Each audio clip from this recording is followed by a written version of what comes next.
तो भारत में बहुत से त्योहार मनाए जाते हैं जिनका किसी न किसी ऐतिहासिक घटना से नाता होता है, लेकिन आज के इस स्पेशल एपिसोड में हम भारत के सबसे बड़े त्योहार की बात करने वाले हैं, जिसे हम सभी दिवाली या दीपावली के नाम से जानते हैं, जो प्रत्येक वर्ष कार्तिक मास की अमावस्या को मनाया जाता है। इस दौरान लोग माता लक्ष्मी और गणेश जी की पूजा करते हैं, जिससे उन्हें सुख समृद्धि, धन, रिद्धि सिद्धि की प्राप्ति हो सके। वहीं इस पर्व के दौरान बड़े स्तर पर आतिशबाजी भी देखने को मिलती है। वहीं दिवाली के ठीक बाद गोवर्धन पूजा व भाई दूज भी मनाया जाता है। तो आज के इस स्पेशल एपिसोड में हम दिवाली, गोवर्धन पूजा व भाई दूज से जुड़े कुछ प्रश्नों के उत्तर जानने का प्रयास करेंगे। सवाल नंबर 1, दीपावली का त्योहार क्यों मनाया जाता है? सब त्योहार किसी धार्मिक कथा से संबंध रखते हैं। उन्हीं में से एक त्योहार है दिवाली, जिसकी धार्मिक कथा त्रेता युग में जन्मे श्री राम से जुड़ती है। हम सभी जानते हैं कि नारद जी के श्राप के कारण श्री विष्णु जी का जन्म त्रेता युग में श्री रामचंद्र के रूप में अयोध्या के राजा दशरथ के यहाँ माता कौशल्या से हुआ, जिसका प्रमाण गीता प्रेस गोरखपुर से प्रकाशित श्री शिव महापुराण प्रथम खंड पूर्वार्ध के रुद्र संहिता सृष्टि खंड अध्याय 4 के श्लोक 15 से 17 में भी है, जिसमें नारद जी कहते हैं, हे विष्णु, तुमने स्त्री के लिए मुझे व्याकुल किया है। तुम इसी तरह सबको मोह में डालते रहते हो। यह कपटपूर्ण कार्य करते हुए तुमने जिस स्वरूप से मुझे संयुक्त किया था, उसी स्वरूप से हे हरे तुम मनुष्य हो जाओ, और स्त्री के लिए दूसरों को दुख देने वाले तुम भी स्त्री के वियोग का दुख भोगो। तुमने जिन वानरों के समान मेरा मुंह बनाया था, वे ही उस समय तुम्हारे सहायक हो। तुम दूसरों को स्त्री विरह का दुख देने वाले हो, अतः स्वयं भी तुम्हें स्त्री के वियोग का दुख प्राप्त हो, और अज्ञान से मोहित मनुष्यों के समान तुम्हारी स्थिति हो। नारद जी के इसी श्रापवश श्री विष्णु जी का श्री राम रूप में जन्म हुआ। जब रामचंद्र युवा हुए तो माता सीता से विवाह हुआ, और फिर विवाह के कुछ दिनों के बाद ही श्री राम और माता सीता को 14 वर्ष का वनवास हुआ। वनवास के दौरान ही रावण ने सीता जी का हरण किया। उसके बाद कार्तिक मास की अमावस्या को भगवान श्री रामचंद्र जी अपनी पत्नी सीता के साथ 14 वर्ष का वनवास काटकर रावण को मारकर सीता को उसकी कैद से छुड़वाकर अयोध्या लौटे थे, जिससे अयोध्या वासियों की प्रसन्नता का ठिकाना नहीं था। अपने प्रिय राजा रानी के आगमन की शुभ सूचना पाकर अयोध्या वासियों ने दीपक जलाकर उस अमावस्या की अंधकारमयी रात्रि को भी जगमग और उज्जवल किया, और श्री राम और माता सीता के आगमन की खुशी मनाई थी। इसी उपलक्ष्य में यह त्योहार हर साल कार्तिक मास की अमावस्या को मनाया जाता है। इस मौके पर लोग इस दिन पटाखे फोड़ते हैं, जिससे ध्वनि प्रदूषण, वायु प्रदूषण फैलता है। कई बच्चों की आंखें खराब हो जाती हैं, कईयों के हाथ खराब हो जाते हैं, कई स्थानों पर आग लग जाती है।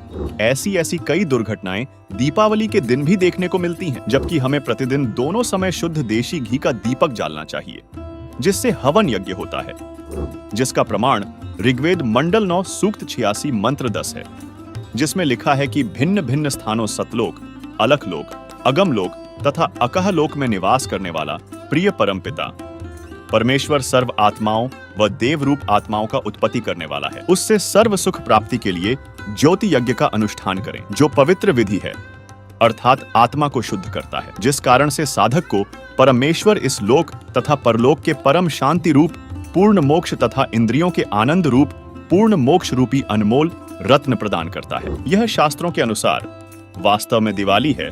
पटाखे फोड़ना या शास्त्र विरुद्ध क्रिया करना दिवाली का बिगड़ा रूप है। सवाल नंबर 2, क्या आप जानते हैं कि अयोध्या वासियों ने 2 वर्ष बाद ही दीपावली के त्योहार को मनाना क्यों बंद कर दिया था? दर्शकों, आपने सही सुना। सत्य तो यही है कि जिस दीपावली को आज लोग प्रमुख त्योहार के रूप में मनाते हैं, उस दीपावली के त्योहार को अयोध्या वासियों द्वारा 2 बार ही मनाया गया था, क्योंकि जब 2 वर्ष के पश्चात धोबी के व्यंग्य के कारण श्री राम ने गर्भवती माता सीता को घर से निकाल दिया, तो अयोध्या वासी इस घटना से इतना दुखी हो गए कि उसके बाद अयोध्या वासियों ने दीपावली का त्योहार मनाना बंद कर दिया था, कि जिस देवी के लिए रावण मारा, आज वह फिर कितने रावणों का कष्ट झेलेगी। दीपमाला खुशी का प्रतीक है। जब राजा और रानी भिन्न भिन्न हो गए तो न दीपावली राजा को अच्छी लगे और न प्रजा को, इसलिए दीपावली का पर्व उसी समय से बंद हो गया था। जो 2 वर्ष मनाया था, उसी के आधार से भोली जनता यह पर्व मना रही है, जबकि हमारे पवित्र शास्त्रों में ऐसे किसी भी त्योहार का वर्णन नहीं है,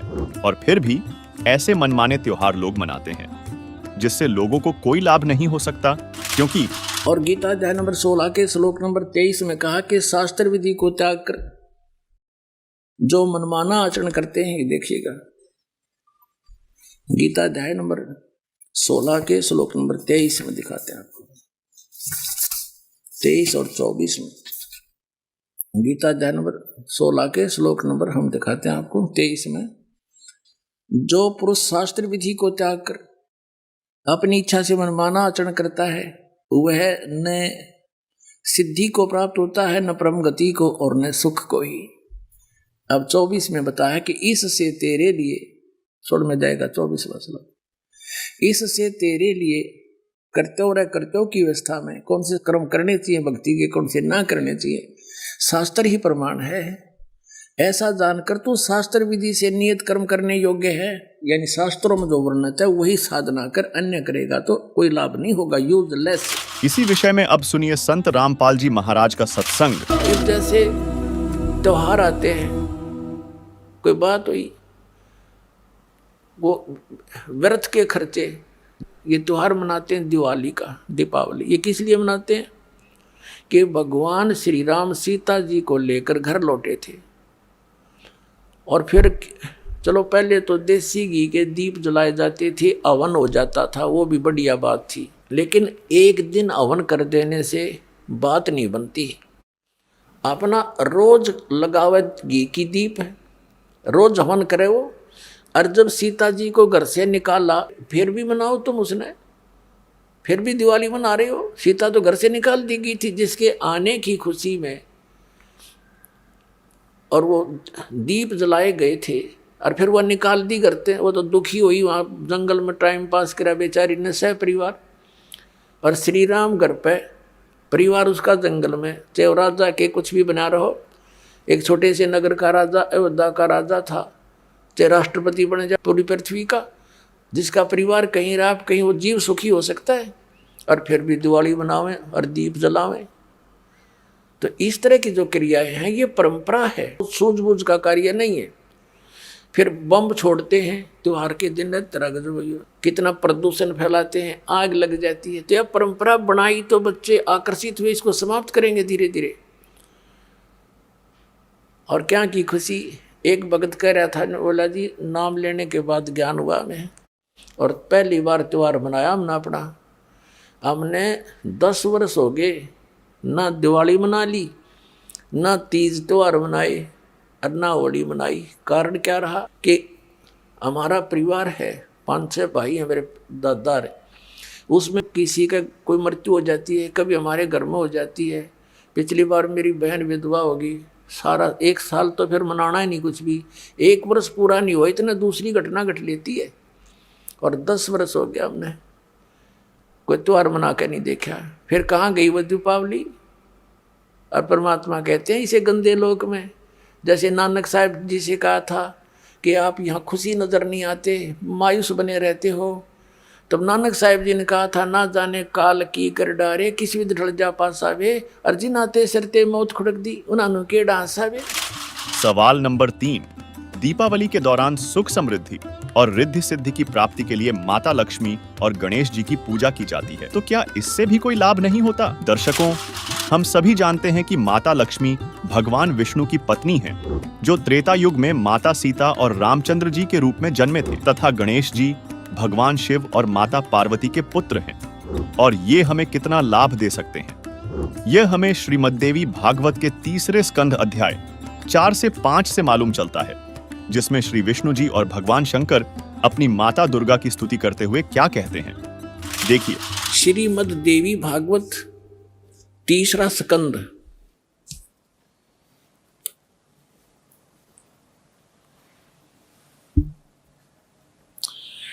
ये गीता प्रेस गोरखपुर से प्रकाशित है, ये देखिएगा। इसके ये सचित्र मोटा टाइप, केवल हिंदी, संपादक हनुमान प्रसाद पोदार, चिमनलाल गोस्वामी। और ये यहाँ से प्रकाशित है, मुद्रित और प्रकाशित, ये गीता प्रेस गोरखपुर से है। गीता भवन कार्यालय कोलकाता का संस्थान, गीता प्रेस गोरखपुर। इसके 123 पृष्ठ पर ले चलते हैं आपको, बिल्कुल 2 मिनट में सारी कहानी समझ में आ जाएगी। 123 पृष्ठ पे ये 3 स्कंद।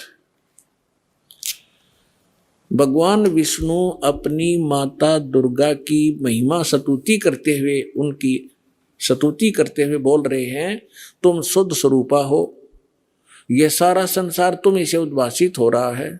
मैं ब्रह्मा और शंकर हम सभी तुम्हारी कृपा से विद्यमान हैं। हमारा आविर्भाव माने जन्म, तिरोभाव माने मृत्यु। हमारा तो जन्म और मृत्यु हुआ करता है। केवल तुम ही नित्य हो, जगत जननी हो, प्रकृति और सनातनी देवी हो। ये प्रकृति शब्द याद रखना कि दुर्गा को प्रकृति भी कहते हैं। जिस समय दास आपको श्रीमद् भगवत गीता में यह सिद्ध करेगा कि ब्रह्मा विष्णु महेश की उत्पत्ति दुर्गा से हुई है और गीता में वर्णित है, उस समय प्रकृति शब्द आपका काम आओगा कि प्रकृति दुर्गा को कहते हैं। गीता के अंदर 2 प्रकृति बताई है, एक तो जड़ जैसे ये अग्नि वायु हवा आदि, और एक चेतन ये दुर्गा प्रकृति है। तो इसलिए कहते हैं आप ही प्रकृति हो। और फिर भगवान शंकर क्या कहते हैं देखिएगा।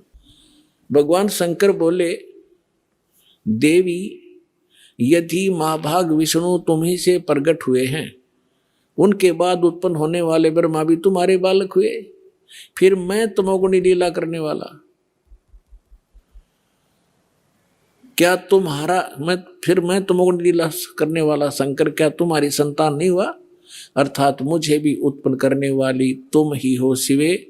संपूर्ण संसार की सृष्टि करने में तुम बड़ी चतुर हो। इस संसार की सृष्टि, स्थिति और संहार में तुम्हारे गुण सदा समर्थ हैं। उन्हीं तीनों गुणों से उत्पन्न हम ब्रह्मा विष्णु एवं शंकर नियमानुसार कार्य में तत्पर रहते हैं। अपनात्माओं, इस पवित्र पुराण के चंद पंक्तियों ने 4-5 कंसेप्ट क्लियर कर दिए। नंबर 1, ब्रह्मा विष्णु महेश की जन्म मृत्यु होती है, ये अविनाशी नहीं है। दूसरा ये कर दिया कि दुर्गा प्रकृति को कहते हैं। तीसरा ये हो गया कि प्रकृति दुर्गा इनकी माँ है। और चौथा ये हो गया कि रजगुण ब्रह्मा है, सतगुण विष्णु, तमगुण शिव जी।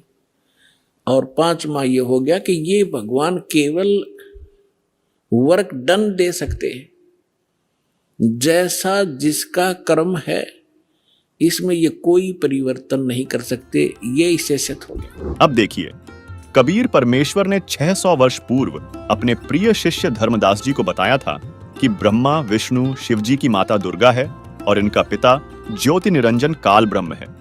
देखिए, कबीर सागर बोध सागर खंड अध्याय ज्ञान बोध के पृष्ठ 21 से 22 में अंकित ये वाणी, धर्मदास यह जग बौराना, कोई न जाने पद निर्वाणा, यही कारण में कथा पसारा, जगत से कहियो राम न्यारा, यही ज्ञान जग जीव सुनाओ, सब जीवों का भरम नशाओ, अब मैं तुमसे कहूं चिताई, त्रयदेव न की उत्पत्ति भाई, कुछ संक्षेप कहूं गुहराई, सब संशय तुम्हारे मिट जाई, मां अष्टंगी पिता निरंजन, वे जम दारुण वंशन अंजन, पहले कीन्ह निरंजन राई, पीछे से माया उपजाई, माया रूप देख अति शोभा, देव निरंजन तन मन लोभा, धर्मराय को हिकमत कीन्हा, नख रेखा से भग कर लीन्हा, धर्मराय किन्हा भोग विलासा, माया को रही तब आसा, 3 पुत्र अष्टंगी जाए, ब्रह्मा विष्णु शिव नाम धराए, 3 देव विस्तार चलाए, इनमें यह जग धोखा खाए, पुरुष गम्य कैसे को पावे, काल निरंजन जग भरमावे,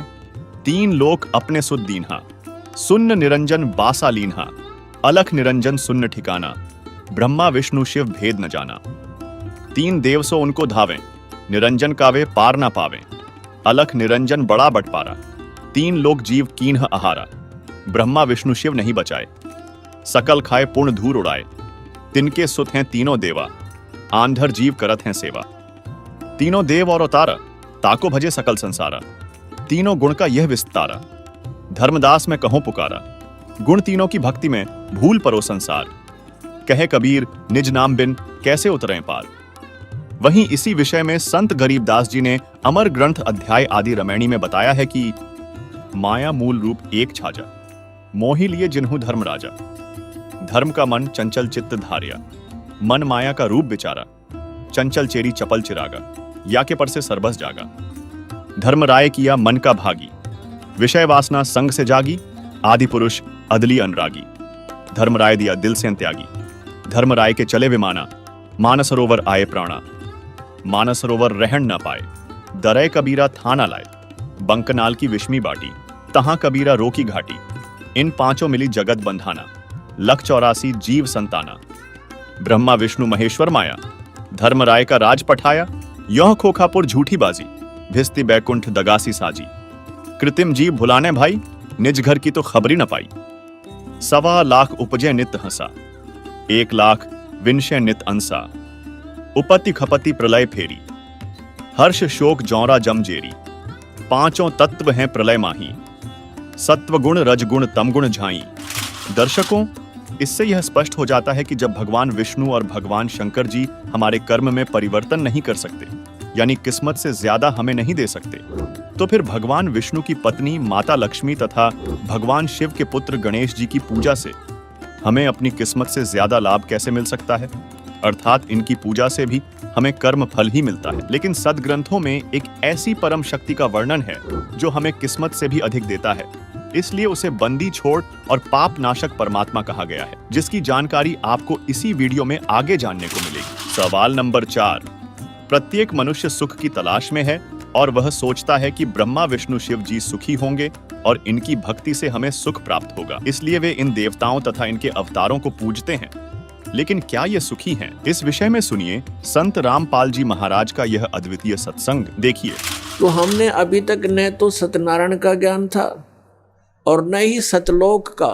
गीता जी अध्याय नंबर 18 के श्लोक नंबर 62 में कहा कि अर्जुन तू सर्वभाव से उस परमेश्वर की शरण में जा, उसकी कृपा से ही तू परम शांति को और सनातन परम धाम को प्राप्त होगा।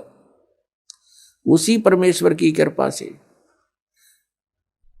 सनातन परम धाम और परम शांति, जब तक जन्म मृत्यु है जीव को शांति नहीं हो सकती, क्योंकि इस पृथ्वी पर आप किसी भी जीव को देख लो,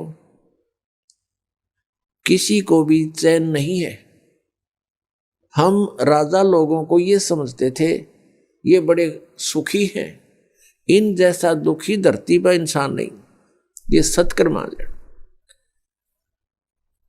अब इनके बस की बात नहीं, ये राज ना करें क्योंकि इनके भाग में लिख रखा है, इसकी इनकी किस्मत है, पिछले पुण्य है, उन पुण्यों के प्रतिफल में उनको ये समस्या मिली हुई है। देखो, एक छोटे से परिवार का एक मुखिया होता है जिसमें 5-7 सदस्य होते हैं, उनकी व्यवस्था में वो कितना दुखी रहता है। किसी कोई बीमार हो गया, किसी के कपड़े लेने हैं, किसी की फीस भरनी है, फिर विवाह के योग्य हो गए, विवाह ना हुआ तो चिंता होगी, तो फिर आगे मनमाने और समस्या, पुत्र ना हुए उनका तो समस्या। तो कहने का भाव ये है, वो एक ही छोटे से परिवार के पोषण में रात को भी सपने में भी दुखी रहता है, और राजा तो एक बहुत बड़े क्षेत्र का मुखिया बन जाता है, पिता बन जाता है। राजा प्रजा का पिता होता है और उसको कितनी चिंता रहती है, कहीं फ्लड आ गया है तो राजा को धक्कदेसी होगी कि दुर्घटना होगी तो उसी को समस्या होती है, कहीं कुछ बनाना है, कहीं कोई अशांति फैल गई है, कोई एमएलए खिसकन की सोच रहा है तो नींद आवा नहीं। तो यहाँ कहते हैं परमात्मा कि यहाँ शांति नहीं किसी प्राणी को। राजा लोग, निर्धन तो सोचता है धनवान सुखी, धनवान सोचते हैं कि राजा सुखी, राजा सोचता है कि भाई स्वर्ग में बताओ सुख तो वहां होगा। ये सत्कर्म मान लेना आप। इन राजा लोगों को सुख नाम की चीज नहीं है, सपने में भी नहीं सुख इनको। और फिर ये सोचते हैं स्वर्ग में सुख है। जिन बकवादों को हम सुख मानते हैं वो सुख नहीं है। परमात्मा कहते हैं झूठे सुख को सुख कहे ये मान रहा मनमोद, ये सकल जबीना काल का कुछ मुख में कुछ कोट। बेटा जाया खुशी हुई बहुत बजाए थाल, ये तो आना जाना लगा हुआ है जो कीड़ी का नाल।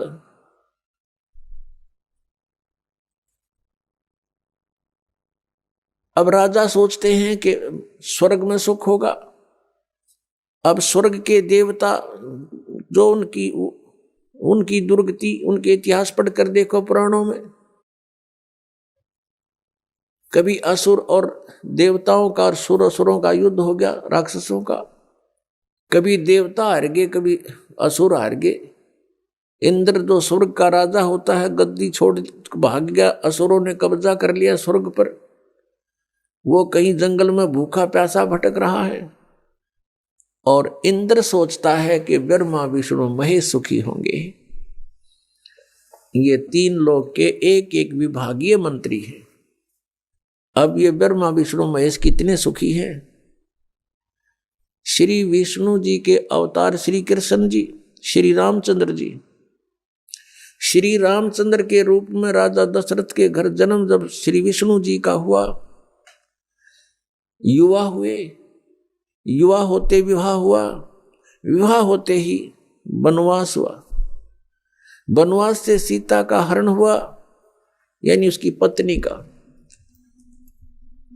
रावण उठा ले गया और फिर रावण के साथ युद्ध हुआ। पुण्यात्माओं, करोड़ों व्यक्ति मारे गए वहां पर। तब सीता की वापसी हुई। वापसी आने पर बड़ी खुशी बनाई, नगरी में दीप जलाए गए घी के। सीता के वापस, श्री राम के वापस आने पर, सीता लौटा लाने पर, और कुछ दिनों के बाद सीता जी का निष्कासन कर दिया श्री रामचंद्र जी ने स्वयं ही। किस बात पर के एक धोबी ने व्यंग कस दिया। वो अपनी पत्नी को धमका रहा था रात्रि के समय। वो किसी उस आपस में कहा सुनी होने से उस धोबी की पत्नी घर से बाहर चली गई थी कहीं अपने रिश्तेदारी में। फिर वो वापस लेकर आया तो उसको धमका रहा था कि मैं तुझे घर नहीं रखूंगा, तू 3 दिन कहाँ रही। मैं दशरथ के पुत्र जैसा नहीं हूं जो वहां पर 12 वर्ष तक रावण के पास रही, उसको फिर घर ले आया। उधर से श्री रामचंद्र जी राजा थे अयोध्या के। पहले राजा लोग अपनी प्रजा के दुख सुखों को स्वयं ही जाना करते थे। रात्रि के अंदर वेश बदल कर घूमा करते थे। ये बात जब देखा कि किस घर में की आवाज आ रही है, वहां खड़ा होकर सुना, तब उसने सुनने को मिला कि मैं उस राजा दशरथ के पुत्र रामचंद्र जैसा नहीं हूं जो रावण के पास उसकी पत्नी रही और उसको घर में रखे हुए है। तो सुबह निकल जाना यहां से। इस बात को सुनकर ही श्री रामचंद्र जी ने सीता जी को निष्कासित कर दिया, निकाल दिया घर से, कि नगरी के लोग मेरे ऊपर व्यंग कस रहे हैं और मैं ये बात नहीं सुन सकता। पुण्यात्माओं, जब सीता जी को रामचंद्र जी लाने लगे, रावण का वध करके लंका का राज्य विभीषण को देकर, तब श्री रामचंद्र जी ने कहा था कि मैं तेरी परीक्षा लूंगा और यदि परीक्षा में सफल होगी तो मैं ले चलूंगा, नहीं तो नहीं ले चलूंगा। मैं तुझे अग्नि में जलाऊंगा, यदि तू अग्नि में जल गई तो समझूं तेरी कि तू कलंकित थी, तू रावण को समर्पित हो चुकी थी, और यदि अग्नि में तू नहीं जली तो मैं निष्कलंक जानूंगा, तब तुझे ले चलूंगा। ऐसा ही किया गया। सीता को अग्नि में बैठा दिया और हजारों की संख्या में दर्शक थे। सीता जी नहीं जली और सब ने कहा कि भगवान निष्कलंक है, माई निष्कलंक है। और इतनी कठोर परीक्षा लेकर के वापस अपने घर लाया था और फिर एक व्यक्ति के कहने से श्री रामचंद्र जी ने उसको निकाल दिया, अपनी पत्नी को। तो कहाँ गई वो उसका अपना जजमेंट? तो ऐसे ये राजा के योग्य भी नहीं थे ये लोग, और हम इनको भगवान मान रहे थे। एक गर्भवती औरत को अपनी को घर से बाहर निकाल देता है, कहीं मरो कहीं जाओ, कोई बात थी यार? फिर परीक्षा लेने की क्या जरूरत थी? और क्यों इतनी दुनिया मरवाई, फिर छोड़ देता रहे, रावण के पास ही रहती हो। पुण्यात्माओं, यहाँ का राजा काल भगवान है, और ये नहीं चाहता कि यहाँ के प्राणियों को परमात्मा का पता लग जाए, जिस कारण से इसने इनको भगवान सिद्ध करवा रखा था अपने नकली दूतों के माध्यम से। और फिर क्या होता है लास्ट में, श्री रामचंद्र जी ने अश्वमेघ यज्ञ घोड़ा छोड़ दिया कि पूरी पृथ्वी पर शासन प्राप्त करने के लिए कि इस घोड़े को जो पकड़ेगा वो युद्ध करे मेरे साथ। वो घोड़ा उन्हीं के पुत्रों ने, जो सीता जी ने बाहर जाके जन्म दिया था ऋषि वाल्मीकि की कुटिया में, एक पुत्र गर्भ में था, दूसरा फिर वाल्मीकि जी की मिसअंडरस्टैंडिंग के कारण एक घास से, यानी कुसा से, या घास होती है डाब, इससे एक लड़का बनाया था। ये अलग कहानी है, फिर बताएंगे। तो लव और कुश नाम से प्रसिद्ध हुए। लव तो सीता के गर्भ से जन्म हुआ था, और कुश को वाल्मीकि जी ने अपनी भक्ति शक्ति से उसको बनाया था। लव और कुश युवा थे, उन्होंने वो श्री रामचंद्र जी का घोड़ा पकड़ लिया। फिर उनका पिता पुत्रों का युद्ध हुआ तो दोनों ने छक्के छुड़ा दिए राम के, और सीता जी फिर भी उनके हाथ नहीं आई, और वो पृथ्वी के अंदर समा गई। और श्री रामचंद्र जी ने आकर के सरयू नदी के अंदर, अयोध्या के साथ से बह रही एक सरयू दरिया, उसमें जल समाधि ले ली इसी दुख में। अब श्री कृष्ण जी का इतिहास देख लो। श्री विष्णु जी अवतार, श्री कृष्ण जी श्री राम वाली, श्री रामचंद्र जी के जीवन वाला भोग भोग के वो प्राणी श्री कृष्ण रूप में फिर जन्म हुआ।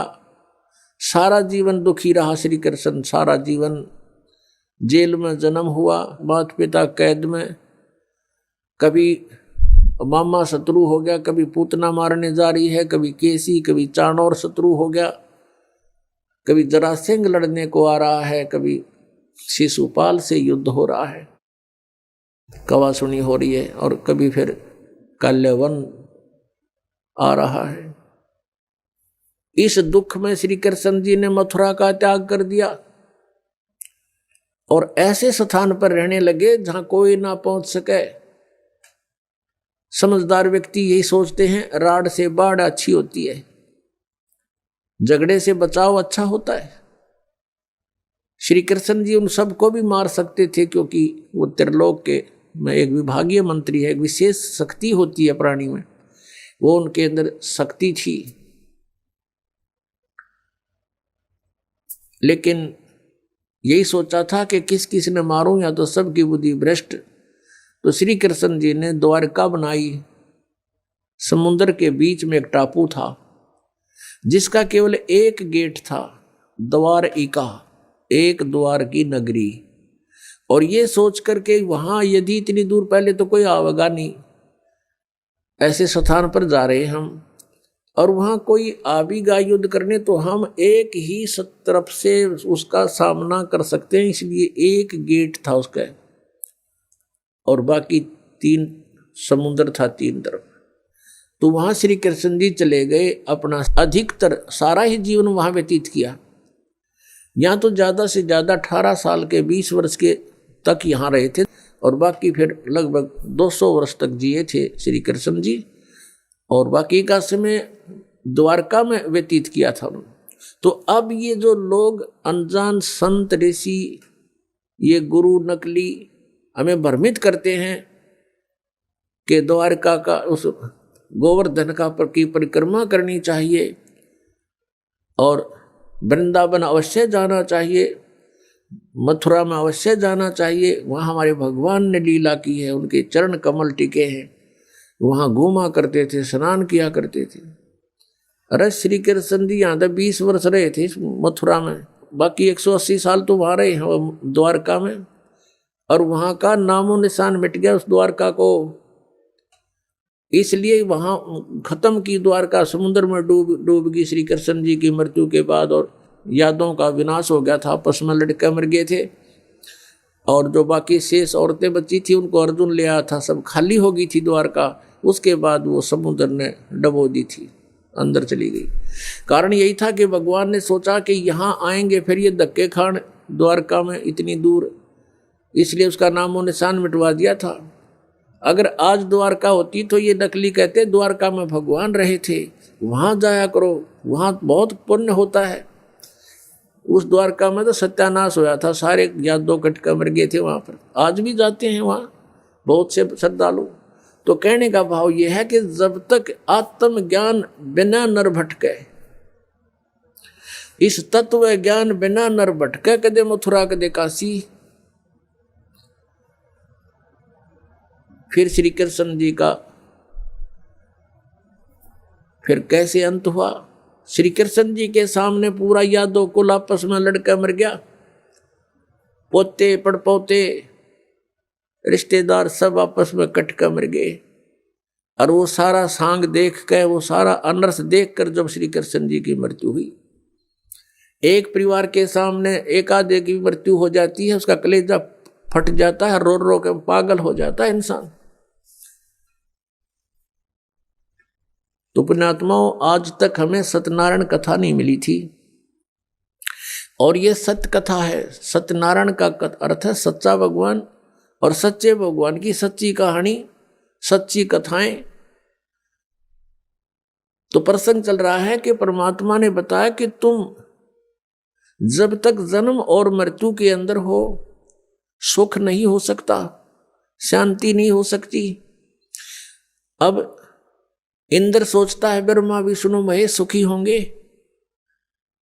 अब इन ब्रह्मा विष्णु महेश की आप देख रहे हो, श्री राम की, श्री विष्णु जी की, श्री कृष्ण जी की कैसे दुर्गति हुई। श्री कृष्ण यानी ब्रह्मा विष्णु महेश सोचते हैं कि परमात्मा कोई और है, हम सुखी नहीं हैं। अब प्रसंग चल रहा है कि सत्यनारायण कथा जो है,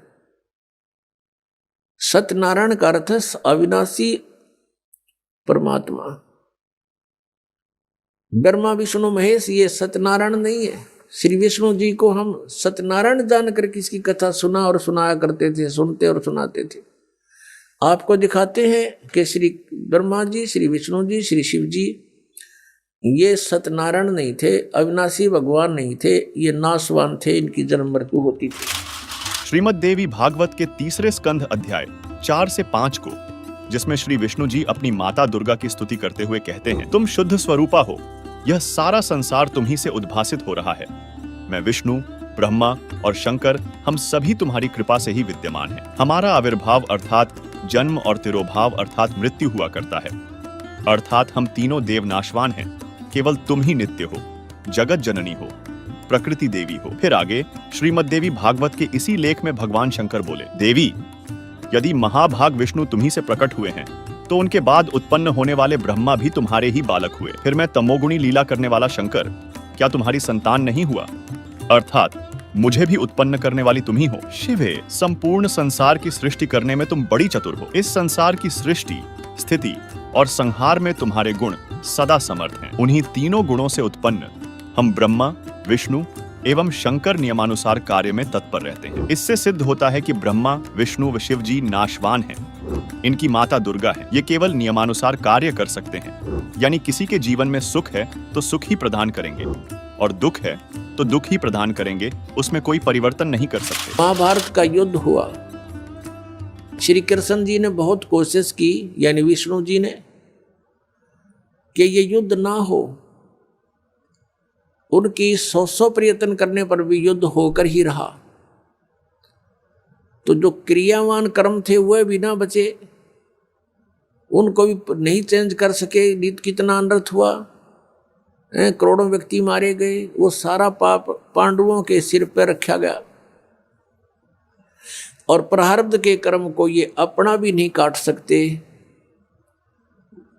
प्रारब्ध तो दूसरों का नहीं कैसे काटेंगे। जैसे श्री राम रूप में श्री रामचंद्र जी ने सुग्रीव के भाई बाली को मारा था, धोखा देकर वृक्ष की ओट लेकर तीर मारा था, उसका भी बदला देना पड़ा, वो भी कर्म दंड भोगना पड़ा। उसके प्रारब्ध में लिखा गया वो कर्म श्री कृष्ण रूप में। जो बाली वाली आत्मा थी वो तो एक शिकारी बना और श्री राम वाली आत्मा श्री कृष्ण बने। और श्री कृष्ण जी का वध विषाक्त तीर यानी जहर से बुझे हुए तीर मार कर उस एक शिकारी ने उनका वध किया। तो उनका अपना भी कर्म भोगना पड़ा उन भगवानों को, जिनकी हम गुण गाया करते थे, जिनको सर्वशक्तिमान बताया करते थे, तो वो भी सर्वशक्तिमान नहीं पाए, ये अविनाशी भी नहीं पाए, क्योंकि इनकी जन्म मृत्यु होती है। इनके पिता कौन है? इनके पिता काल रूपी ब्रह्म है। पुण्यात्माओं, सत्संग के अंदर परमात्मा की याद दिलाई जाती है, आत्मा और परमात्मा की सतिथि बताई जाती है, कौन से कर्म अच्छे हैं कौन से बुरे हैं ये याद दिलाई जाती है।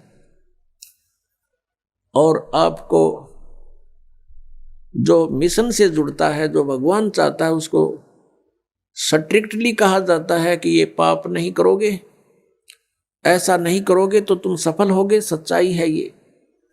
तो फिर वो आपके क्रियावान कर्म भी बदलवा दिए जाते हैं। जैसे कोई शराब पीता है, कोई चोरी करता है, कोई मिलावट करता है, कोई जारी करता है, कोई और बकवाद करता है, वो सब छुटवाई जाती है। वो क्रियावान कर्मों को भी चेंज कर दिया जाता है। प्रारब्ध के अंदर आपकी किस्मत में कोई जबरदस्त दुख है, उसको भी परमात्मा हल्का करके नाश कर देते हैं। परमेश्वर शरण में आने से आई टले बला, और जय मस्तिष्क में जय भाग्य में सूली हुआ कांटे में डर जा।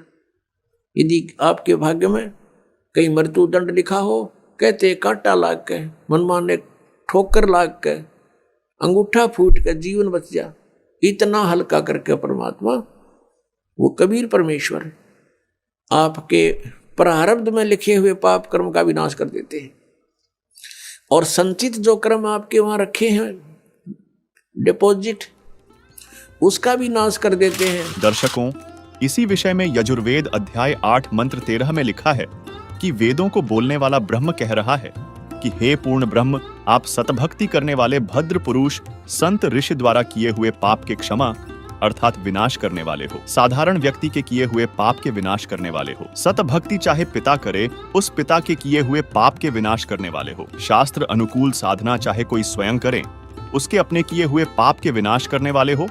और तो और आप पाप के पाप अर्थात घोर पाप के विनाश अर्थात क्षमा करने वाले हो। जो सतभक्ति करने वाला पाप चाहे शिक्षित अर्थात पंडित या अशिक्षित करे, उसके तथा सर्व सद्भक्ति स्तुति करने वालों के पाप के विनाश करने वाले हो। तथा यजुर्वेद अध्याय 5 मंत्र 32 में लिखा है, जो पूर्ण शांतिदायक है वह पाप का शत्रु अर्थात पाप विनाशक कबीर है। 2 स्थानों पर वास करता हुआ दुखदायी काल लोक में रहने वालों के कर्म बंधन का शत्रु अर्थात बंदी छोड़ रक्षा के लिए तुरंत आने वाला है, अर्थात संपूर्ण शांतिदायक, पापनाशक और कर्म बंधनों से छुड़वाने वाला यानी बंदी छोड़ परमात्मा कबीर है, जो हमारे संचित तथा क्रियावान कर्म को भी समाप्त कर देता है। सवाल नंबर 5, दीपावली के ठीक बाद मनाई जाने वाली गोवर्धन पूजा क्या है? क्या गोवर्धन पूजा शास्त्रों में वर्णित है? तथा गोवर्धन पूजा करने तथा गोवर्धन पर्वत की परिक्रमा करने से क्या कोई लाभ होता है? भारत में कई त्योहार मनाए जाते हैं, उन्हीं में से एक पर्व है गोवर्धन पूजा। गोवर्धन पूजा दिवाली के अगले दिन की जाती है। गोवर्धन पूजा को प्रकृति की पूजा के साथ जोड़कर देखा जाता है। इसमें गोबर से आकृति बनाकर उसकी पूजा की जाती है। कई लोग इस दिन गाय और बैलों की पूजा करते हैं। गोवर्धन पूजा भगवान श्री कृष्ण की कृपा प्राप्त करने के उद्देश्य से की जाती है। इसी दिन श्रद्धालु ब्रज में गोवर्धन पर्वत की परिक्रमा करते हैं। दर्शकों, इस कथा से आप खूब परिचित हैं कि ब्रजवासी यानी श्री कृष्ण जी के कुल के व्यक्ति देवी देवताओं की पूजा किया करते थे। श्री कृष्ण ने एक दिन उनसे कहा कि हम देवी देवताओं की पूजा नहीं करेंगे, न देवताओं के राजा इंद्र की पूजा करेंगे, हम परमात्मा की पूजा करेंगे। जिसके बाद ब्रजवासियों ने देवताओं के राजा इंद्र की भी पूजा बंद कर दी और इसी कारण ब्रज नगरी को डुबोने के उद्देश्य से इंद्र ने प्रतिशोध लेने के लिए मूसलाधार बारिश करनी शुरू कर दी। तब श्री कृष्ण जी ने गोवर्धन पर्वत को एक हाथ की उंगली पर रख लिया तथा उसको पूरे ब्रज नगरी के ऊपर फैला दिया। सब ब्रजवासियों से कहा कि अपने पशुओं सहित पर्वत के नीचे आ जाओ। वर्षा का सारा पानी गिरिराज पर्वत ने सोख लिया। इंद्र की हार हुई और इस तरह ब्रजवासियों ने देवी देवताओं की पूजा बंद कर दी। इसके बाद श्री कृष्ण ने उस गोवर्धन पर्वत को पुनः यथास्थान पर रख दिया। अब विचार करें कि हिंदू समाज में गोवर्धन यानी गिरिराज की परिक्रमा करते हैं और पूजा देवी देवताओं की करते हैं। इससे तो भगवान विष्णु उर्फ श्री कृष्ण जी सख्त नाराज होंगे, क्योंकि हम उनके आदेश की अवहेलना कर रहे हैं। यानी आप गोवर्धन परिक्रमा व गोवर्धन पूजा करके तो भगवान श्री कृष्ण जी का अपमान करने का कार्य कर रहे हो। वहीं गोवर्धन परिक्रमा व गोवर्धन पूजा शास्त्रोक्त साधना न होने के कारण इससे लाभ तो मिलता नहीं, बल्कि परिक्रमा के समय पैरों के नीचे असंख्यों कीड़े मकोड़े जीव जंतु मरते हैं। वह पाप अवश्य लगता है, यानी उनका पाप आपके भाग्य में लिखा जाता है, क्योंकि सूक्ष्म वेद में कहा गया है, पृथ्वी ऊपर पग जो धारे, कोटि जीव एक दिन में मारे, करई आरती संजम सेवा, यो अपराध न उतरे देवा। वहीं श्री कृष्ण की कुछ लीलाओं के कारण लोग उन्हें भगवान मानते हैं। तो इसी विषय में देखिए, श्री कृष्ण भक्त और कबीर पंथी संत रामपाल जी महाराज के शिष्यों के बीच हुई इस बहस को, जिसे देखने के बाद यह निर्णय हो जाएगा कि वास्तव में लीलाओं को भी देखा जाए तो जो चमत्कार श्री कृष्ण जी नहीं कर सके, वह चमत्कार कबीर परमात्मा ने किया था। देखिए, अब आप कैसे सिद्ध करोगे कृष्ण बड़ा है? कृष्ण भाई बड़ा ही है, जो कि उनके प्रिय मित्र थे सुदामा जी, तो उन्होंने उनका इतना बड़ा महल खड़ा करवा दिया था, उनकी आंख फट गई थी देख कर। और जो कबीर को बार बार भगवान कर रहे हैं ना, जो इतने भगवान था तो 4 बांस गाड़ के उन्हें टाइम पास कराया, झोपड़ी चूक रही थी, बरसात आ रही थी, अपने लिए भी 2-1 कोठा बना लेते, उसमें टाइम पास होया। सही बात है भाई। ये तो भाई एक मिनट, हाँ जी, कौन जवाब देगा इसका? कबीर अगर बड़ा होता तो अपने लिए महल बना लेता, कृष्ण जी ने तो सुदामा का महल बना दिया था। देखो जी, सुदामा का महल कृष्ण जी ने बना दिया, ठीक है जी, इतनी शक्ति के भगवान तो वो हैं, हम भी मान रहे हैं कृष्ण जी भगवान हैं, पर वो 3 लोक के भगवान हैं। कुछ लीलाएं तो उनके द्वारा भी होती ही हैं। अब कबीर भगवान की लीला अगर इसके समानांतर मैं लूं तो आपने तैमूरलंग का नाम सुना है? तैमूरलंग वो राजा, मतलब पहले एक गरीब आदमी था, उनके घर रोटी तक नहीं होती थी, और कबीर परमात्मा ने ऐसी लीला करी, वो आपको सूक्ष्म वेद में सारा प्रमाण मिलेगा, कबीर जी की लीलाओं में मिलेगा कि कबीर साहब ने ऐसी लीला करी, उनके वहां जाके सिर्फ 1 रोटी खाई थी, 1 जल का लोटा पिया था, और उनको 7 पीढ़ी का राज दिया।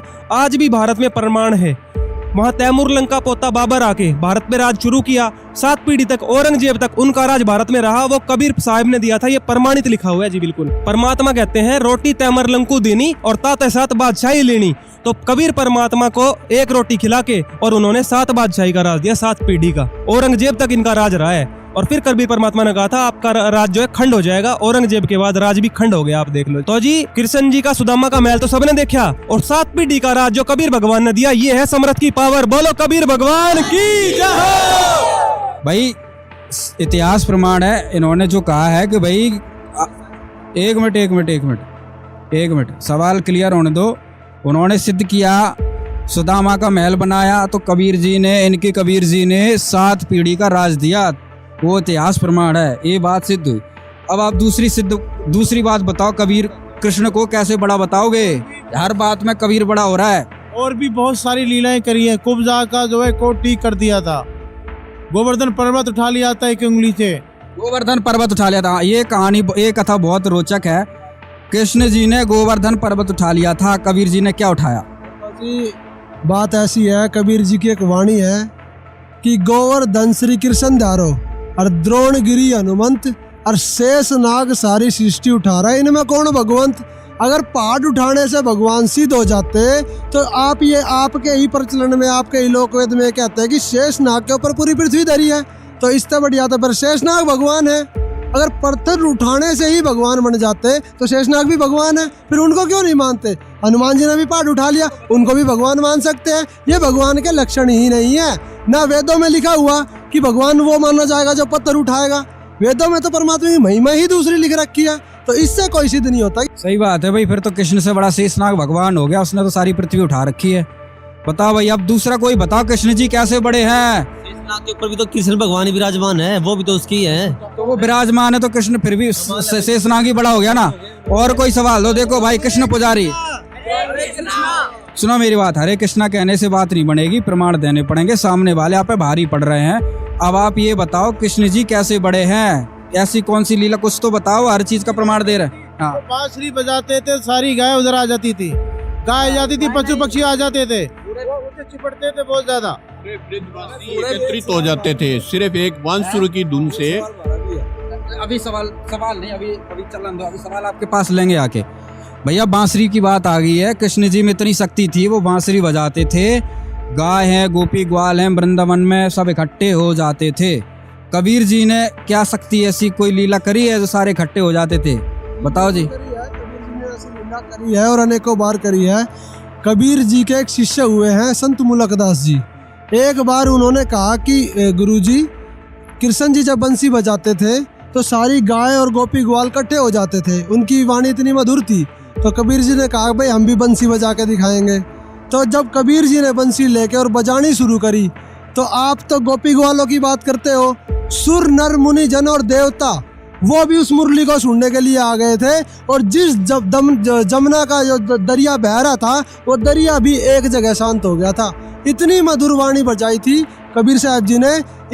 इसका प्रमाण संत मुलकदास जी की वाणी में है कि एक समय गुरु बंसी बजाई कालंदरी के तीर, और सुर नर मुनि जन थकत भये वो रुक गया दरिया नीर। बंदी छोड़ सतगुरु रामदास की जय। प्रमाण है भगवान है। भैया कृष्ण के पुजारी, इन्होंने आपके कृष्ण ने बंसी बजाई, उनके कबीर जी ने भी बंसी बजाई, सारा जमुना अमना सब थम गया था। अब कोई और लीला बताओ। मोर ध्वज के बेटे का शीश कटा हुआ उन्होंने जोड़ दिया था, उनकी लीलाएं इतनी है। जेल धाम से ही श्री कृष्ण जी तो जेल धाम से ही चमत्कार करने लग गए थे। आपने कहा कि श्री कृष्ण जी ने उनका ताम्र के लड़के का शीश काट करके उनको जीवित कर दिया था, गर्दन जोड़ के। सही बात है, भगवान ये काम कर सकते हैं भाई, कटे हुए गर्दन की तो भगवान ही जोड़ सकता है। आप बताओ कोई प्रमाण हो। हाँ जी इधर। हाँ जी, अगर श्री कृष्ण जी भगवान थे तो अभिमन्यु का क्यों नहीं जीवित कर दिया। और इन्होंने बहुत सारी लीलाएं बताई श्री कृष्ण जी की, लेकिन जो वेदों में लीलाएं बताई गई हैं पूर्ण परमात्मा की, जैसे कुंवारी गायों से उसकी तृप्ति होती है, तो परमात्मा है जन्म, उसका जन्म मरण नहीं होता, लेकिन वो कोई भी लीला श्री कृष्ण पे फिट नहीं बैठती है। तो इससे ही प्रमाणित होता है कि कबीर भगवान है। नहीं अभी इनके ठीक है, आपकी बात सही है भाई, चलो वेदों में नहीं मिलता। इनने कहा कि भाई कृष्ण ने ताम्र ध्वज को जिंदा कर दिया गर्दन काट के। कबीर जी ने कुछ ऐसा किया? क्योंकि लोग चमत्कार को नमस्कार करती है भाई साहब। देखो जी, ये तो बहुत छोटी बात है कि एक ताम्र ध्वज जी का उन्होंने शीश जोड़ दिया। कबीर साहब जी ने ऐसे 4 लोगों को जिंदा किया हुआ है जिसका प्रमाण कबीर सागर में मिलता है। सबसे पहले उनके जो शिष्य हुए हैं सेऊ और सम्मन, सेऊ जी उनके शिष्य हुए, उनकी नाड़ कट गई थी, कबीर साहब ने उनकी नाड़ को जोड़ के एज इट इज उनको जीवित कर दिया। दूसरा ये प्रमाण मिलता है कि एक मुर्दा बहता हुआ नदी में जा रहा था और कोई प्रकरण चल रहा था, तो एक मुसलमानों के पीर थे शेख तकी पीर, उन्होंने कहा कि कबीर अगर तू भगवान है तो इस मुर्दे को जिंदा करके दिखा। तो कबीर साहब ने उसको ऐसे आदेश दिया, हे प्यारी आत्मा, आप जहाँ भी हो कबीर हुक्म से इस शरीर में प्रवेश करो और मेरे सामने आ जाओ। तो वो मुर्दा उठ के जिंदा होके कबीर साहब के पास आ गया। ऐसे ही शेख तकी की मरी हुई लड़की को, जो 12 दिन से कब्र में दबी हुई थी, कुछ दिनों से कब्र में दबी हुई थी, उसको वहां से कब्र से उठा के और उसको जिंदा करके अपने साथ ले लिया। ये कबीर सागर में प्रमाण मिलता है। अगर इसी से ही भगवान माने जाते हैं तो कबीर साहब तो डबल भगवान हुए, उन्होंने तो कई लोगों को जिंदा कर रखा है। भगवान की जय। दर्शकों, एक और विचारणीय विषय यह है कि आज लोगों द्वारा श्री राम और श्री कृष्ण की पूजा की जाती है, लेकिन सतयुग में किसकी पूजा करते थे? उस समय तो राम और कृष्ण नहीं थे। इसलिए श्रीमद् भगवद गीता के अध्याय 4 के श्लोक 34 में कहा गया है कि उस तत्व ज्ञान को समझ उन पूर्ण परमात्मा के वास्तविक ज्ञान व समाधान को जानने वाले संतों को भली भांति दंडवत प्रणाम करने से, उनकी सेवा करने से और कपट छोड़कर सरलता पूर्वक प्रश्न करने से वे पूर्ण ब्रह्म को तत्व से जानने वाले अर्थात तत्वदर्शी ज्ञानी महात्मा तुझे उस तत्व ज्ञान का उपदेश करेंगे। यानी हमें तत्वदर्शी संत की तलाश करनी चाहिए, जिसकी पहचान गीता अध्याय 15 श्लोक 1 में दी गई है। देखिए, ये है पंचदशो अध्याय 15वां अध्याय, मंत्र नंबर 1। ऊर्ध्व मूलम, ऊर्ध्व माने ऊपर, अधः माने नीचे को शाखा, अश्वत्थम माने पीपल का, पीपल रूपी संसार, पीपल रूपी संसार रूपी पीपल का वृक्ष समझो। प्राहु कहा जाता है अव्यम अविनाशी। ऊर्ध्व मूलम अधः शाखम अश्वत्थम प्राहु अव्यम छंदासी यस्य प्रणानी ये तम वेद स वेदवित। इसका सीधा सा अर्थ है कि ऊपर को जड़, ये संसार रूपी वृक्ष का एक चित्र जानो। ऊपर को जड़ और नीचे को शाखा वाला है, ये संसार रूपी वृक्ष है। और जो संत जड़ से लेकर, मूल से लेकर तना, मोटी डार, शाखा और पत्तों तक बता देगा, स वेदवित, वो तत्वदर्शी संत है। अभी दास ने सत्संग के प्रारंभ में कहा था, तुम साहेब तुम संत हो, तुम सतगुरु तुम हंस, गरीब दास तेरे रूप बिना और न दूजा अंश। रामानंद जी ने कहा था कि हे परमात्मा, तुम साहेब तुम भगवान हो, तुम साहेब तुम संत, और तुम सतगुरु तुम हंस हो। सतगुरु माने तत्व ज्ञान, यथार्थ ज्ञान बताने वाले भी आप ही हो। तो उस परमात्मा ने, सच्चिदानंद घन ब्रह्म ने अपनी अमृतवाणी में इन सभी सदग्रंथों का ज्ञान पहले ही बोल रखा है। सतगुरु के लक्षण कहूँ मधुरे बैन विनोद, 4 वेद 60 शास्त्र वो कहे 18 बोध। सतगुरु के लक्षण, सतगुरु की एक पहचान ये भी है कि सभी सदग्रंथों का ज्ञाता होता है वो।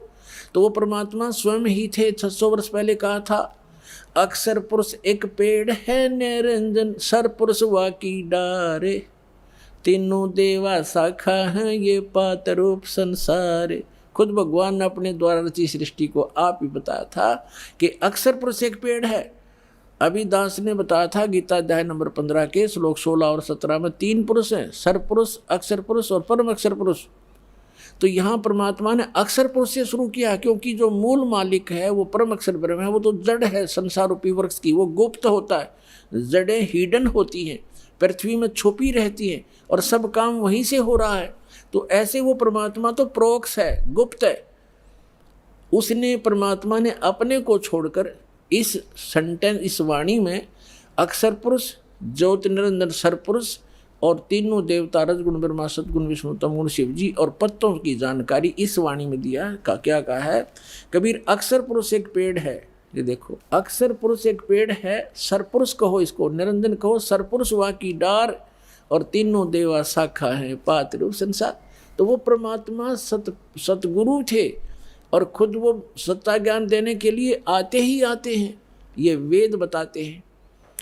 अब उन्होंने क्या बताया है देखिएगा, परमात्मा ने यहाँ से स्टार्ट किया है, अपने को छुपा कर कहा है अक्षर पुरुष एक पेड़ है, जो जमीन से बाहर दिखाई देता है वो सारा वृक्ष कहलाता है। अक्षर पुरुष एक पेड़ है, ये तना, ये सर अक्षर पुरुष समझो, और सर पुरुष वा की डार, ये मोटी डार, और तीनों देवा शाखा हैं पाते रूप संसारे। अब यहाँ परमात्मा ने स्पष्ट कर दिया, अपने को छुपा दिया कि अक्सर वो मूल मालिक तो है ही, वो दास भेज दिया ये बताने के लिए कि जड़ कौन है, वो परम अक्षर ब्रह्म है। ये देखिएगा इस चित्र के अंदर ये लिखा है स्पष्ट, ये देखो, ये मूल है, पूर्ण ब्रह्म कहो, परमेश्वर कहो, और ये है परम अक्षर ब्रह्म, ये परम अक्षर ब्रह्म है। ये जड़ जो हैं ये परम अक्षर ब्रह्म को समझो, ये मूल है उस संसार रूपी वृक्ष की। और वो है कौन, ये देखिएगा इधर, पूर्ण ब्रह्म कबीर साहेब, ये कबीर परमेश्वर परम अक्षर ब्रह्म है। ये है संसार रूपी वृक्ष की जड़, और ये अक्षर पुरुष एक पेड़ है, सरपुरुष वा की डार, और तीनों देवा शाखा हैं ये पात्र। अब हम आते हैं श्रीमद् भगवद गीता के अध्याय नंबर 15 के श्लोक नंबर 1 पर। ऊर्ध्व मूलम अधः शाखम। गीता ज्ञान दाता ने केवल इतना बताया है, ऊपर को जड़, नीचे न शाखा वाला ये संसार रूपी उल्टा लटका हुआ संसार रूपी वृक्ष समझो, पीपल का वृक्ष रूप। और छंदासी यस्य प्रणानी, यस्य माने इसके, छंद माने विभागों को, सब भागों को, पार्ट्स को, ये तम वेद, इसके पत्ते आदि जो छंद हैं, इसके विभाग हैं, उनको जो जानता है, उस अज्ञान अंधकार में छपे हुए इस संसार रूपी वृक्ष के सभी विभागों को जो जानता है, स वेदवित, वह वेद के तात्पर्य को जानने वाला है, वो तत्वदर्शी संत है। देखना पंचदशों अध्याय 15वां अध्याय श्रीमद् भगवद गीता का। आदि पुरुष परमेश्वर मूल वाले। अब यहाँ इन्होंने गड़बड़ कर दिया, यहाँ तो ठीक लिख दिया, यहाँ लिख दिया अध शाखम, ब्रह्मा रूप मुख्य शाखा वाले, ये गलत कर दिया। अध माने नीचे शाखा वाले लिखना था। अब देखो ये 2 नंबर मंत्र है गीता का 15वें अध्याय का, इसमें अध 2 बार लिखा है अध, और इसका अनुवाद इन्होंने किया यहाँ पर। देखो अध माने नीचे और अध माने नीचे, तो यहाँ शर्मा गई है, इनका ज्ञान तो था। और ऊर्ध्व माने ऊपर, ऊर्ध्व माने ऊपर, सर्वतर नहीं ऊपर, ऊर्ध्व माने ऊपर, ऊर्ध्वम ऊपर, ऊपर जड़ और नीचे अध माने नीचे। तो यहाँ प्रथम मंत्र में 15वें अध्याय का अब यहाँ लिखना था ऊर्ध्व मूलम, ऊपर को मूल वाला, वो आदि पुरुष परमेश्वर हो तो ठीक है, परम अक्षर ब्रह्म है, ऊपर मूल तो उसकी संसार रूपी वृक्ष की। और अध शाखम, ये नीचे को शाखा वाला, जैसा भी आपको दिखा था, ये है ये ऊर्ध्व मूलम अध शाखम। अब गीता ज्ञानदाता ने केवल इतना ज्ञान दिया है कि ऊपर न जड़ और नीचे को शाखा वाला, दैट्स ऑल। ये उल्टा लटका हुआ ये संसार रूपी वृक्ष जानो। अब इस और जो इसके सब विभाग बताएगा सवेदवित, वो तत्वदर्शी संत है। ये देखना अध्याय नंबर 15 का, पंचदशों अध्याय 15वां अध्याय का और मंत्र नंबर 1। ऊर्ध्व मूलम अध शाखम अश्वत्थम प्राहु अव्यम छंदासी यस्य प्रणानी ये तम वेद स वेदवित। इसके पत्तों, प्रणानी माने पत्ते, आदि पुरुष परमेश्वर मूल वाले, यहाँ लिखना था नीचे शाखा वाले, ऊपर को जड़ वाला नीचे शाखा वाला। संसार रूपी पीपल के वृक्ष को अविनाशी कहते हैं। और वेद, छंद माने वेद नहीं होता, छंद माने विभाग भी होता है, छंद, छंदी। अच्छा छंद जिसके पत्ते कहे गए, इसका अर्थ है। और उस संसार रूप वृक्ष को जो मूल सहित जड़ से लेकर पत्तों तक तत्व से जानता है, स वेदवित, वह वेद के तात्पर्य को जानने वाला है, अर्थात वो तत्वदर्शी संत है। यह पहचान बताती है। अब परमात्मा ने स्वयं आकर बताया है कि अक्षर पुरुष एक पेड़ है, सरपुरुष वाकी डार और तीनों देवा शाखा, ये पात रूप संसार। वो मूल कौन है? वो खुद मालिक जो रचने वाला है। तो ये तत्वदर्शी संत अब ये दास है इस पृथ्वी पर, और सब सदग्रंथों से प्रमाणित है कि ये लक्षण होते हैं संत के।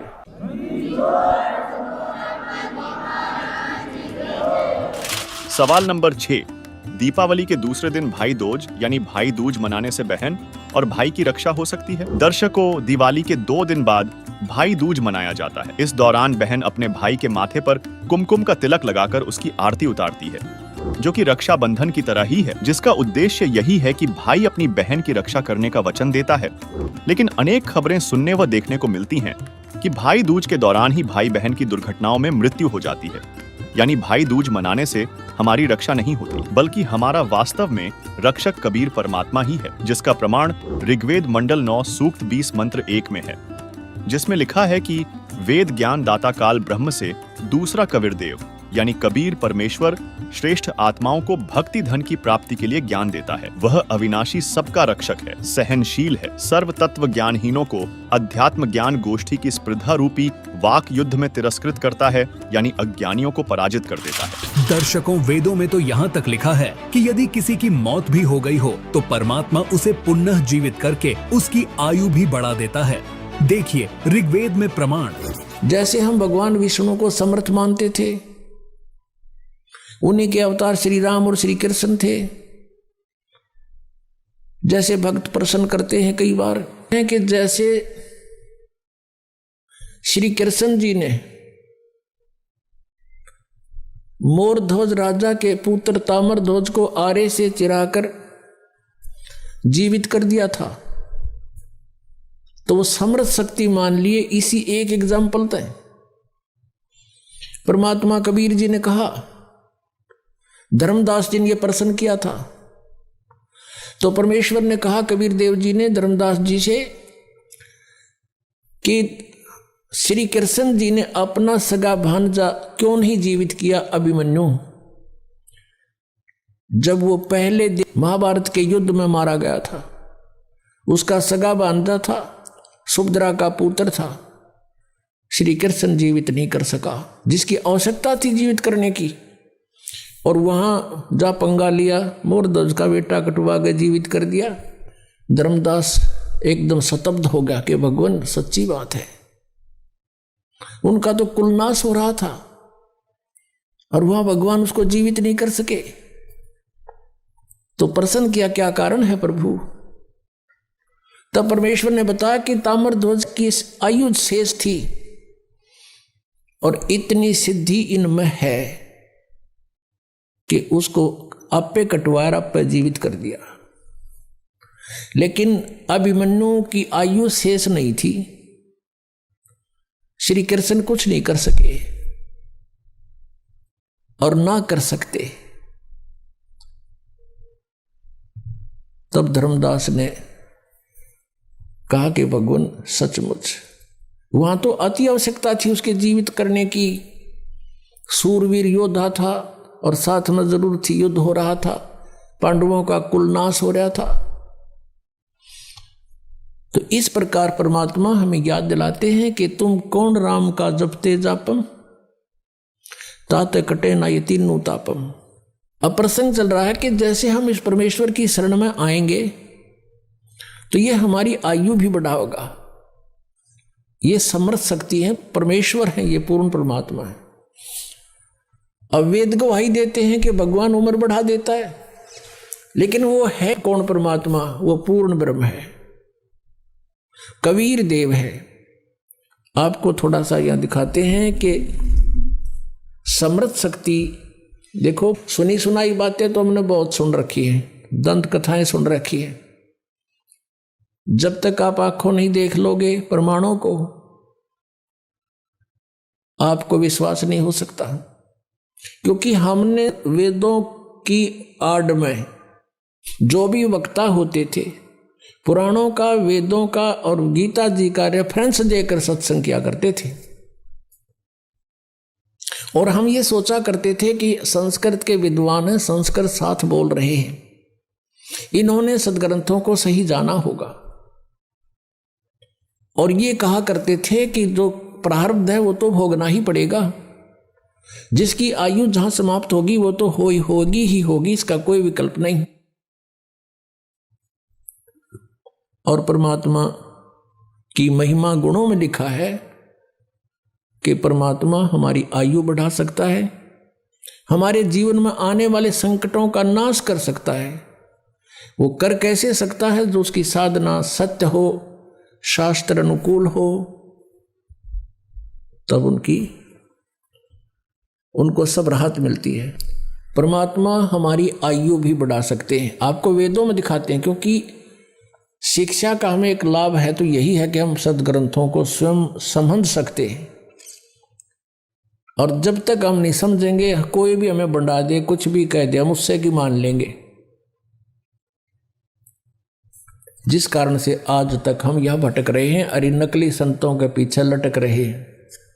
ये देखिएगा, ये है ऋग्वेद, आपको दिखाते हैं ये कहाँ से प्रकाशित है। सर्वदेशिक आर्य प्रतिनिधि सभा, महर्षि दानंद भवन, रामलीला मैदान, नई दिल्ली से। उनके फोन और फैक्स नंबर ये है। ये मुद्रक है प्रिंस ऑफसेट प्रिंटर्स, 1510 पड़ौती हाउस, दरियागंज, नई दिल्ली से। ऋग्वेद मंडल नंबर 10, सूक्त 161 161 और मंत्र नंबर 2 में, यदि रोगी नष्ट जीवन शक्ति वाला हो, यानी जिसका जीवन नष्ट होने वाला हो गया है, यदि अथवा सीमा से परे चला गया है, यदि मृत्यु के समीप पहुंच गया ही है, तो भी उस रोगी को, ये देखिए ना, दयानंद के भक्ता ने मैं वैद लिख दिया यहाँ पर, क्योंकि दयानंद ये मानता था भगवान कुछ नहीं कर सकता, ना रोग काट सकता, ना उम्र बढ़ा सकता, इसलिए यहां लिख दिया मैं वैद। कष्टप्रद रोग के पंजे से छुड़वा लाता हूं और 100 शरद ऋतुओं तक जीने, यानी 100 वर्ष तक के लिए इसको बलयुक्त करता हूं। अब यहां जो इन्होंने जानबूझ कर बकवाद करी, इस मूल पाठ में इसमें वेद का जिक्र नहीं, क्योंकि वेद कोई मेडिसिन की बुक नहीं है, ये भगवान की जानकारी महिमा है इसके अंदर। अब यहाँ तो ये लिख दिया, फिर परमात्मा कहते हैं चोर चोरावे तुंबड़ी, वो गाड्डे पानी में, वो गाड्डे हुआ ऊपर आओ ना, सच्चाई छनी ना है। लेकिन कहीं ना कहीं परमात्मा ने इनकी आंखें बंद कर ही दी, जहाँ इन्होंने सच्चाई लिख दी, ना चाहते हुए भी लिखती, भगवान ने लिखवा दिए तो क्या लिखे थे ये देखना। ऋग्वेद मंडल नंबर 9 सूक्त 80 और मंत्र नंबर इसका भी 2। हे परमात्मन, आप उपासकों की आयु के बढ़ाने वाले हैं। या भूल गए वैद लिखना। देखिए परमात्मा के चोर चोरावे तुमड़ी गाड्डा पानी में, वो गाड्डा हुआ ऊपर आओ ना, सच्चाई छनी ना। दर्शकों, इससे स्पष्ट होता है कि हमारा वास्तविक रक्षक कबीर परमात्मा है। दर्शकों, आपने आज के इस एपिसोड में देखा कि दीपावली, गोवर्धन पूजा व भाई दूज मनाना शास्त्रों के विरुद्ध मनमाना आचरण है तथा इन त्योहारों से जुड़ी भगवान रामचंद्र, माता सीता तथा श्री कृष्ण से जुड़ी कुछ सत्य घटना से भी आप अवगत हुए, जिससे स्पष्ट हुआ कि इन त्योहारों को मनाने से न तो सुख समृद्धि मिल सकती और न ही हमारी रक्षा हो सकती, बल्कि हमारा असली रक्षक, पापनाशक, कर्म बंधनों से छुड़वाने वाला वह शांतिदायक कबीर परमात्मा है, जो हमें सुख समृद्धि के साथ साथ मोक्ष भी प्रदान कर सकता है, जिसकी यथार्थ भक्ति जानने के लिए संत रामपाल जी महाराज YouTube चैनल अवश्य देखें।